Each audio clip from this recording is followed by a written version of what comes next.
Hello dear students, Prince online classes में आपका बहुत बहुत स्वागत है।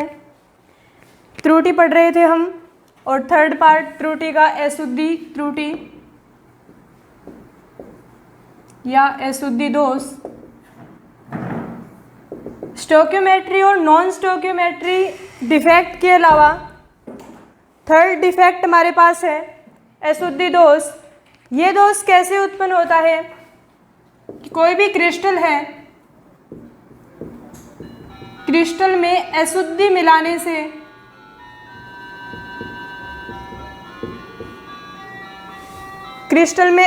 मिलाने से अशुद्धि दोष उत्पन्न होगा। देखना, हमारे पास NaCl का क्रिस्टल था, शुद्ध क्रिस्टल, इसमें Na+Cl- इस तरह से व्यवस्थित थे।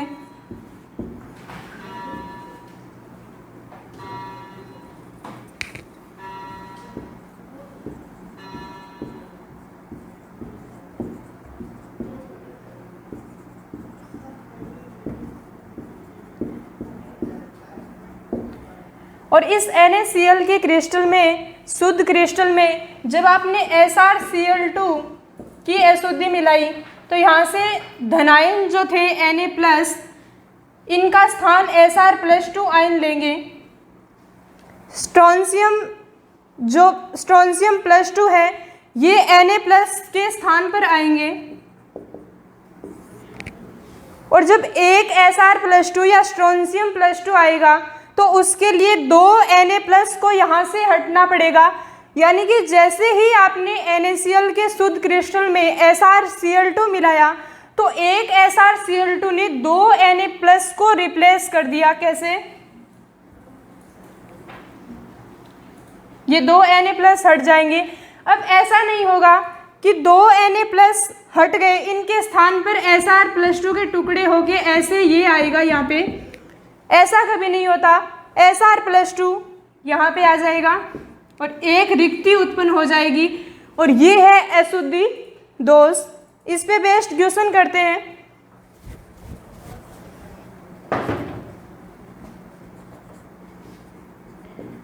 शुद्ध NaCl क्रिस्टल में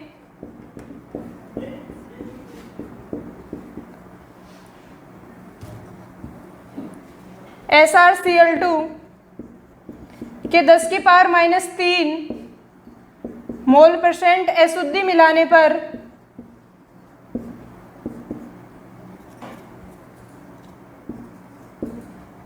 कि NaCl का शुद्ध क्रिस्टल था, उसमें 10⁻³ मोल % SrCl2 की अशुद्धि मिलाने से धनायनिक रिक्तियों का सांद्रण क्या होगा?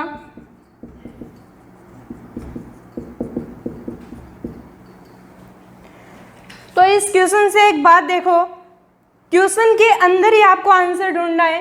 किस तरह से? कि ये परसेंटेज में दिया हुआ है, यानी कि NaCl के 100 भाग में 10⁻³ मोल अशुद्धि SrCl2 की उपस्थित है। तो किस तरह से सोल्व करेंगे कि 100 भाग NaCl में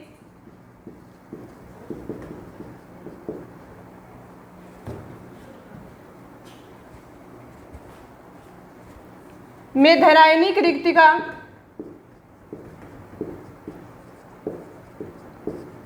SrCl2 के आने से 10⁻³ मोल आपके पास आएंगे धनायनिक रिक्तिका के।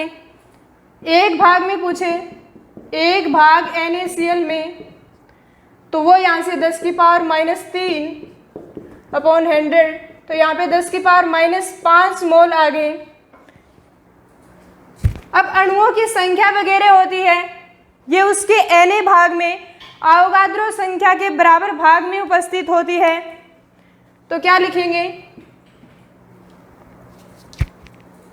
अवोगाद्रो संख्या या Na भाग में उपस्थित धनायनिक रिक्तिका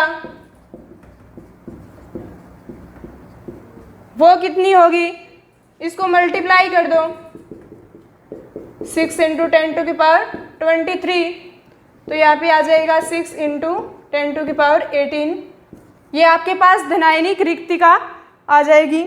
इस तरह से सोल्व करना है ऐसे क्वेश्चन।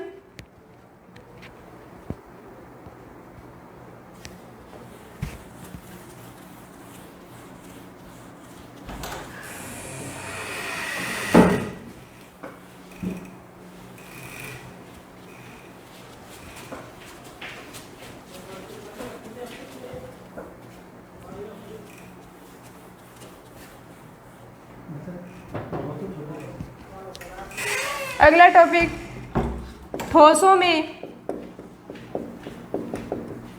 विद्युत चालकता।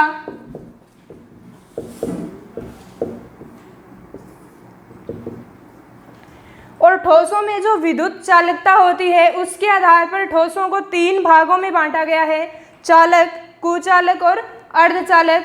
देखो हमने 4 टाइप के ठोस पढ़े थे, उनमें से केवल 2 ही ठोस ऐसे थे जो विद्युत चालकता दर्शा रहे थे। कौन कौन से थे? आयनिक चालक और धात्विक चालक थे। और उनमें भी एक कंडीशन थी आयनिक चालक के लिए, तो क्या थी कि आयनिक चालक गलित अवस्था में विद्युत का चालन करते हैं, जबकि धात्विक चालकों में जो मुक्त इलेक्ट्रॉन है उनकी संख्या जैसे जैसे बढ़ती जाएगी विद्युत चालकता भी उनकी बढ़ती जाती है। तो ठोसों में जो विद्युत चालकता है उसके आधार पर 3 टाइप है इसके। सबसे पहले चालक, कुचालक या फिर इसको विद्युत रोधी भी कहते हैं।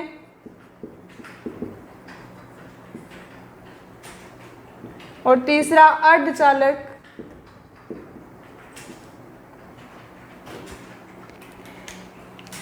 इनके लिए अलग अलग चालकता प्रास होती है।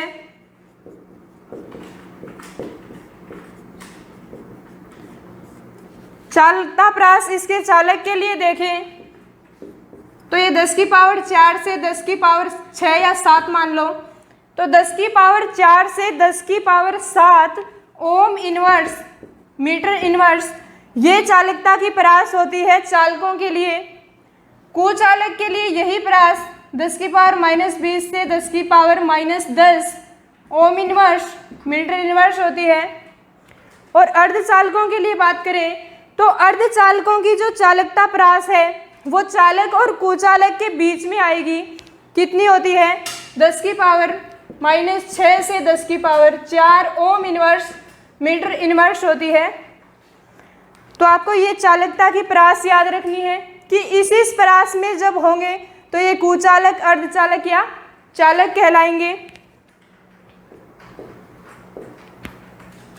अब चालकों की बात करें तो धात्विक चालक और एक होते हैं विद्युत अपघटनी चालक।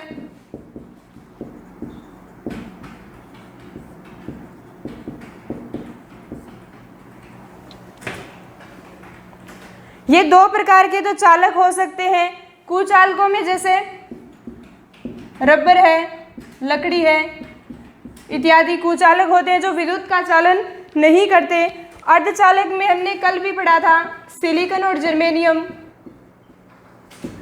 ये सारे के सारे।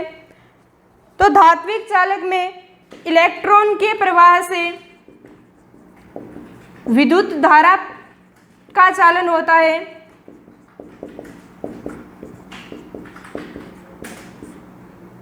और जो विद्युत अपघटनी चालक है इनमें धारा का प्रवाह आयनों के प्रवाह से होता है।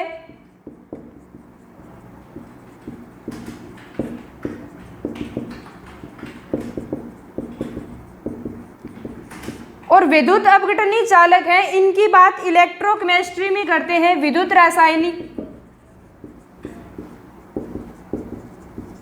इलेक्ट्रोकेमिस्ट्री जो आपका अगला चैप्टर है उसमें बात करते हैं विद्युत रसायन में किसकी? विद्युत अपघटनी चालक की। और इनके अंदर रासायनिक परिवर्तन भी होता है, जबकि धात्विक चालकों में किसी भी तरह का रासायनिक परिवर्तन नहीं पाया जाएगा।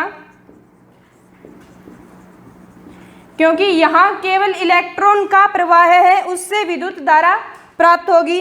लेकिन यहाँ पे आयन किसी भी विद्युत अपघट्य में डाले होंगे तो वहाँ कुछ देर बाद कोई ना कोई रासायनिक परिवर्तन जरूर होगा।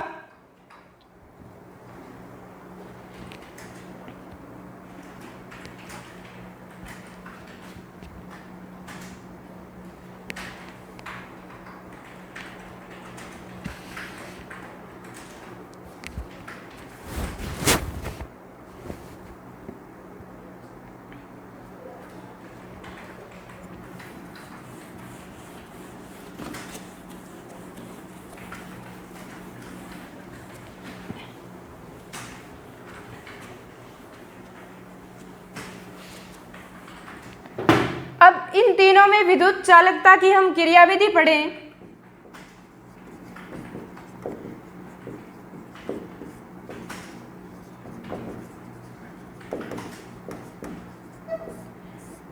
तो इसके लिए बैंड सिद्धांत के अनुसार दो प्रकार के बैंड पाए जाते हैं। कौन कौन से देखना,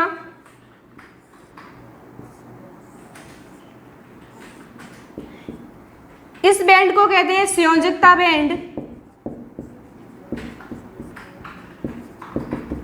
और ये इलेक्ट्रॉन से भरा रहता है, इस कारण इसे पूरित बैंड भी कहा जाता है, जबकि ये चालन बैंड कहलाता है। और ये नॉर्मली क्या रहता है, खाली रहता है, इसलिए इसे रिक्त बैंड भी कहा जाता है।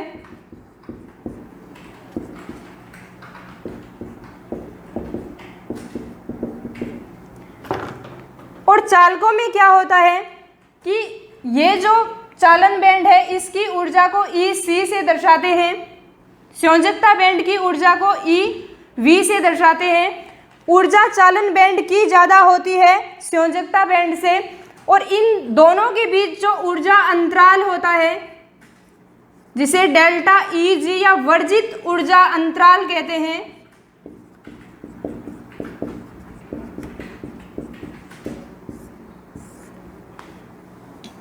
और वर्जित ऊर्जा अंतराल चालकों में बहुत ही कम होता है। वर्जित ऊर्जा अंतराल की एक हमें लिमिट दी हुई होती है 4 इलेक्ट्रॉन वोल्ट, और 4 इलेक्ट्रॉन वोल्ट से बहुत ही कम होता है वर्जित ऊर्जा अंतराल चालकों के लिए। इस कारण क्या होता है कि ये दोनों बैंड, चालन बैंड और संयोजकता बैंड, आपस में अति व्यापित हो जाते हैं और लैप कर जाते हैं इस तरह से।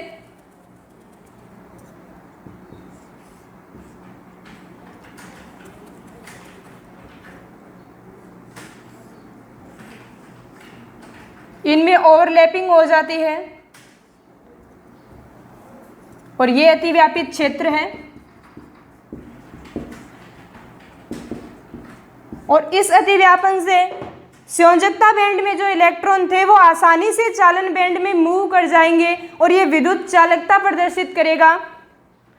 तो इनके लिए वर्जित ऊर्जा अंतराल बहुत ही कम होता है। इस कारण क्या होता है, इलेक्ट्रॉन संयोजी बैंड से चालन बैंड में चले जाते हैं और ये विद्युत चालकता प्रदर्शित करता है। दूसरी ओर बात करें कुचालकों के लिए या विद्युत रोधी पदार्थों के लिए, तो उनके लिए संयोजी बैंड और चालक बैंड के मध्य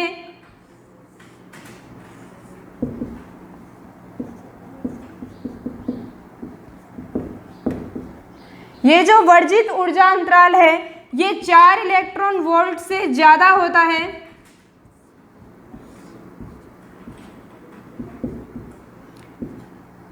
और 4 इलेक्ट्रॉन वोल्ट से ज्यादा होने के कारण आप इसको कितना भी ताप दे दो, टेम्परेचर बढ़ाने पर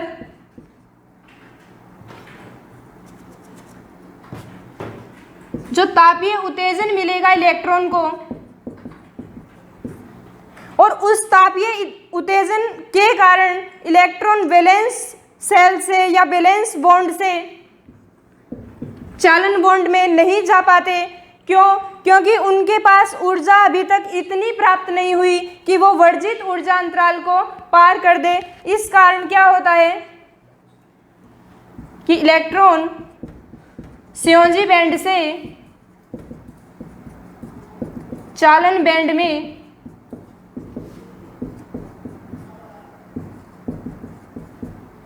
नहीं जा पाते और ये विद्युत चालकता प्रदर्शित नहीं करता। तीसरी बात करें अर्धचालकों की,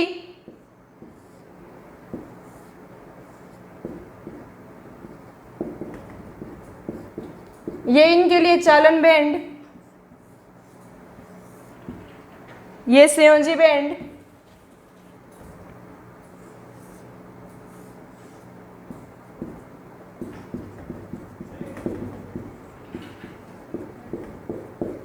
और इनके लिए जो वर्जित ऊर्जा अंतराल है डेल्टा Eg, वो चालक और कुचालक के मध्य का होता है। इसलिए क्या होता है कि ये चालकों की तरह व्यवहार भी करते हैं और कुचालकों की तरह व्यवहार भी करते हैं। किस तरह से? देखना कि 0 केल्विन ताप पर, जिसको हमने परम शून्य ताप कहा था, 0 केल्विन ताप पर ये जो संयोजी बैंड है,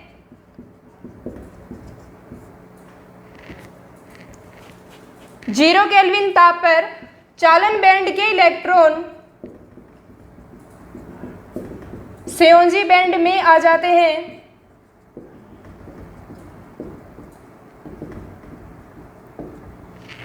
तो चालन बैंड के इलेक्ट्रॉन का संयोजी बैंड में आने से ये किसकी तरह व्यवहार करेगा? कुचालकों की तरह, क्योंकि चालकता प्रदर्शित करने के लिए चालन बैंड में आपके पास इलेक्ट्रॉन होने चाहिए, लेकिन 0 केल्विन ताप पर तापीय उत्तेजन नहीं होता। इस कारण क्या होता है कि ये बैंड संयोजी बैंड में आ गए, इस कारण इसको कहेंगे कुचालक। जबकि 0 केल्विन से ऊपर ताप पर क्या होता है, संयोजी बैंड के कुछ इलेक्ट्रॉन तापीय उत्तेजन पाकर चालन बैंड में मूव कर जाते हैं और ये व्यवहार करने लगता है चालकों की तरह। तो संयोजी बैंड के कुछ इलेक्ट्रॉन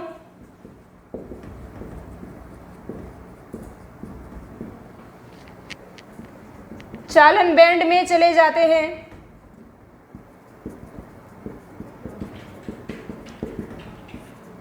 और ये चालकों की तरह व्यवहार करता है।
बात करते हैं ठोसों के चुंबकीय गुण की।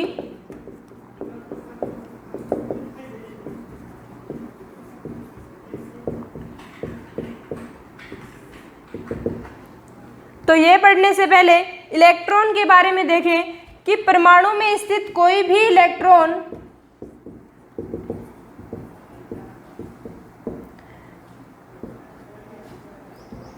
निश्चित चुंबकीय आघूर्ण रखता है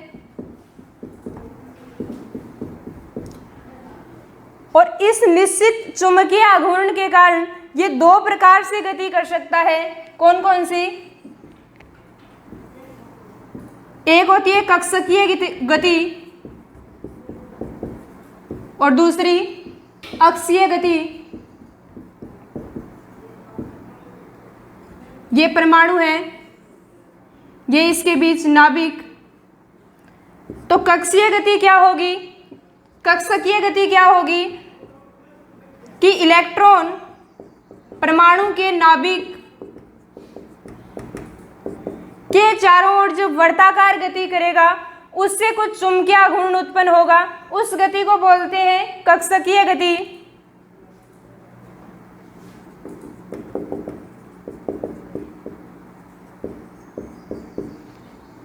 इनकी कक्षाओं में इलेक्ट्रॉन है, इनका जब मोशन होगा वर्ताकार पथ पर तो ये गति कहलाएगी कक्षकीय गति। जबकि इलेक्ट्रॉन का अपनी ही धुरी पर या अपनी ही अक्ष पर चक्रण या घूर्णन होगा तो उसे बोलते हैं अक्षीय गति। ये इस तरह से होती है।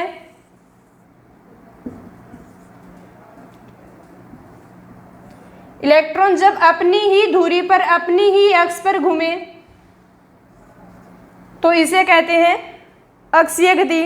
ये तो बात हुई परमाणु के अंदर जो इलेक्ट्रॉन स्थित है उसकी गतियों के बारे में, और उससे चुंबकीय आघूर्ण से चुंबकीय क्षेत्र आएगा और उसके आधार पर हम चुंबकीय जो पदार्थ हैं उनको 5 भागों में बांटते हैं।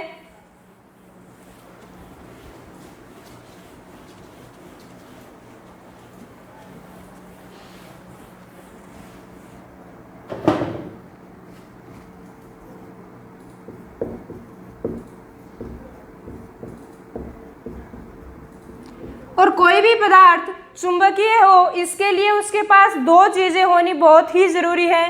कौन कौन सी? एक तो उसके पास अयुग्मित इलेक्ट्रॉन होना चाहिए और दूसरी चीज चुंबकीय आघूर्ण होना चाहिए। ये दोनों चीजें अगर किसी भी पदार्थ के पास है तो वो चुंबकीय होगा, लेकिन उसमें चुंबकत्व का गुण किस लेवल का है इस आधार पे पदार्थों को 5 भागों में डिवाइड किया गया है।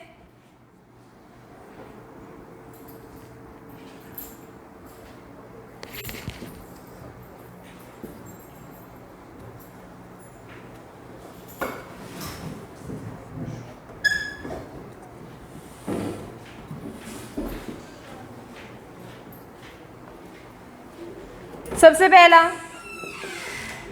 अनुचुंबकीय पदार्थ, प्रतिचुंबकीय पदार्थ,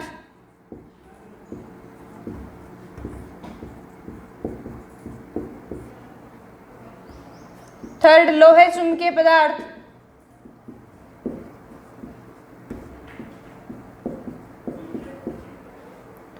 फोर्थ अपने पास प्रति लोहे या प्रति चुंबकीय पदार्थ,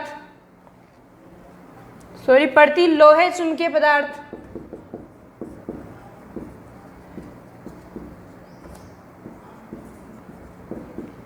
और 5वां हमारे पास हो जाएगा फेरी चुंबकीय पदार्थ।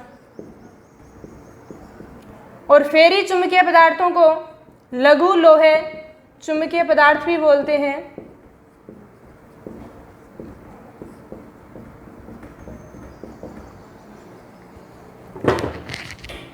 और ये पदार्थ अपने चुंबकत्व का गुण कितना रखते हैं इस आधार पर डिवाइड किए गए हैं। तो सबसे पहले पढ़ते हैं अनुचुंबकीय पदार्थ। इन पदार्थों को चुंबकीय क्षेत्र में जब आप रखोगे, चुंबकीय क्षेत्र में रखने से ये उस चुंबकीय क्षेत्र के प्रति अस्थायी आकर्षण दर्शाते हैं।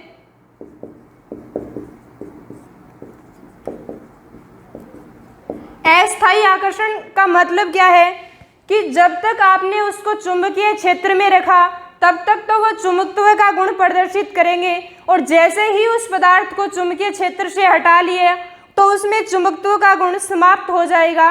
इसलिए कहते हैं कि यहाँ पे अस्थायी आकर्षण है। और ये अस्थायी आकर्षण अनुचुंबकीय पदार्थ में क्यों उत्पन्न हुआ? क्योंकि उसके अंदर अयुग्मित इलेक्ट्रॉन है, और इन अयुग्मित इलेक्ट्रॉन के कारण कुछ न कुछ चुंबकीय आघूर्ण आता है।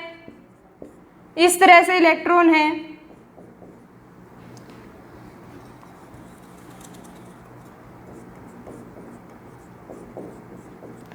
तो इनके चुंबकीय आघूर्ण की दिशा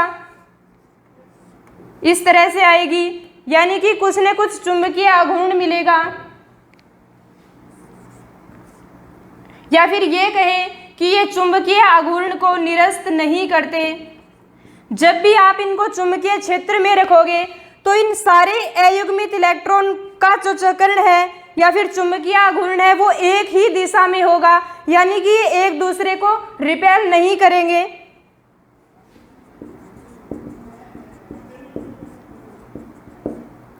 तो ये पदार्थ हमारे पास अनुचुंबकीय है। उदाहरण के लिए O2 जो ऑक्सीजन है, और इसकी व्याख्या MOT में करते हैं। कॉपर +2 है, Fe+2 है, क्रोमियम +3 है। ये सारे के सारे पदार्थ अनुचुंबकीय हैं। और मेनली याद रखना, डी ब्लॉक के जितने भी तत्व हैं वो सारे अनुचुंबकत्व का गुण दर्शाएंगे, क्योंकि उसमें अयुग्मित इलेक्ट्रॉन पाए जाएंगे। प्रतिचुंबकीय की बात करें तो इन पदार्थों को चुंबकीय क्षेत्र में रखने पर ये आकर्षण होने के बजाय इनमें प्रतिकर्षण होता है। तो चुंबकीय क्षेत्र में रखने से ये उस चुंबकीय क्षेत्र से प्रतिकर्षित होते हैं।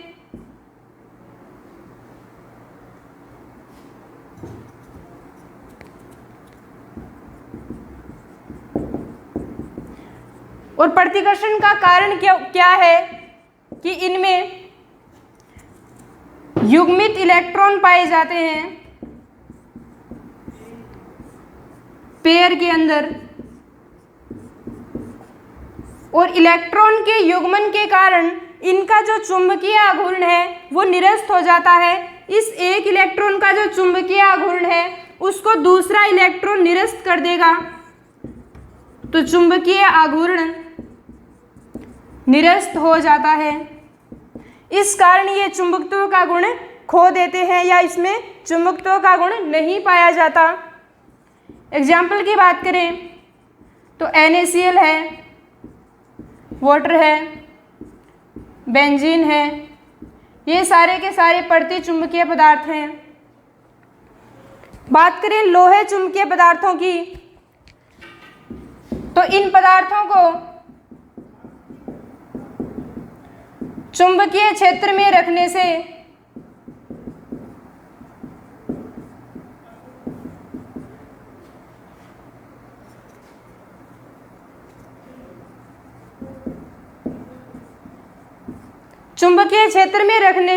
इनमें स्थायी आकर्षण आ जाता है। और स्थायी आकर्षण का मतलब क्या है कि जैसे ही आप उस चुंबकीय क्षेत्र को हटा लोगे तो उसमें चुंबकत्व का गुण बना रहेगा, यानी कि वो गुण उसमें समाप्त नहीं होगा। इसके कारण इसको स्थायी आकर्षण कहते हैं। और लोहे चुंबकीय पदार्थों में एक चीज और होती है कि इनमें धातु आयन छोटे छोटे खंडों में समूहित रहते हैं, और इस तरह के समूह को कहते हैं डोमेन।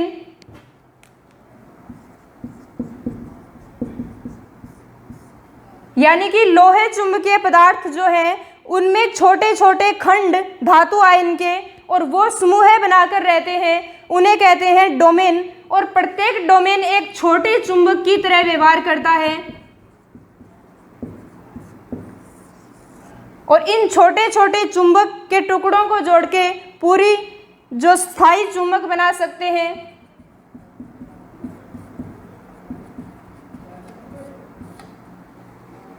और डोमेन कुछ इस तरह से होता है।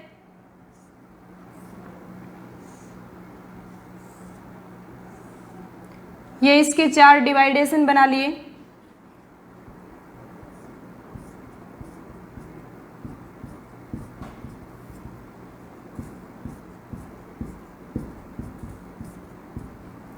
और लोहे चुंबकीय पदार्थ में जब भी इन डोमेन को चुंबकीय क्षेत्र में रखोगे तो इनके चुंबकीय आघूर्ण चुंबकीय क्षेत्र की दिशा में ही अभिविन्यासित होंगे।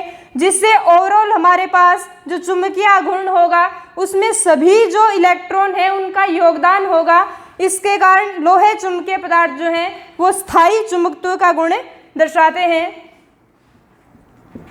एग्जाम्पल की बात करें तो फेरस है, निकल है, कोबाल्ट है, ये सारे के सारे लोहे चुंबकीय पदार्थ होते हैं। प्रति लोहे चुंबकीय पदार्थ, इन पदार्थों के डोमेन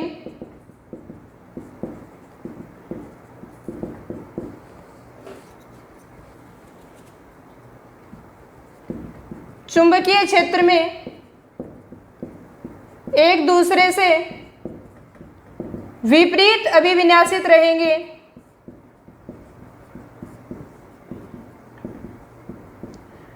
और विपरीत अभिविन्यासित होने से वो एक दूसरे के चुंबकीय आघूर्ण को निरस्त कर देंगे, उससे ये चुंबकत्व का गुण खो देते हैं और डोमेन इस तरह से व्यवस्थित रहते हैं।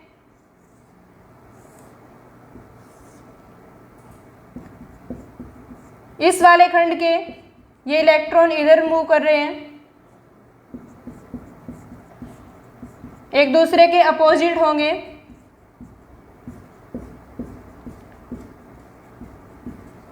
तो इनका जो चुंबकीय आघूर्ण होगा वो इनके विपरीत है, ये इसके चुंबकीय आघूर्ण को क्या कर देंगे, निरस्त कर देंगे, और ये वाले इनके चुंबकीय आघूर्ण को निरस्त कर देंगे।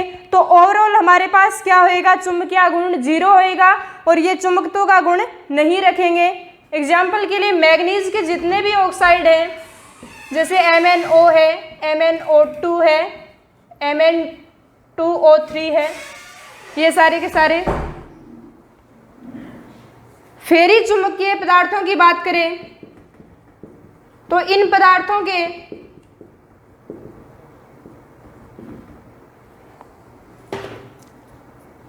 डोमेन असमान रूप से, इनकी कोई निश्चित पैटर्न भी नहीं होता, असमान रूप से व्यवस्थित होते हैं।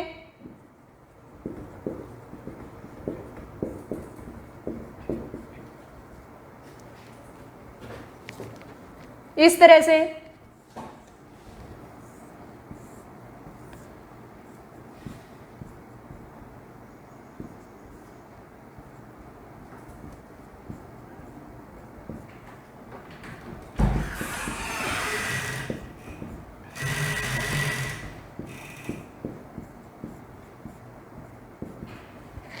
यानी कि कोई निश्चित पैटर्न नहीं है। तो हो सकता है जब भी आप इनको चुंबकीय क्षेत्र में रखो तो एकाध इलेक्ट्रॉन के चुंबकीय आघूर्ण आपस में जुड़ के थोड़ा बहुत चुंबकत्व का गुण दे दें।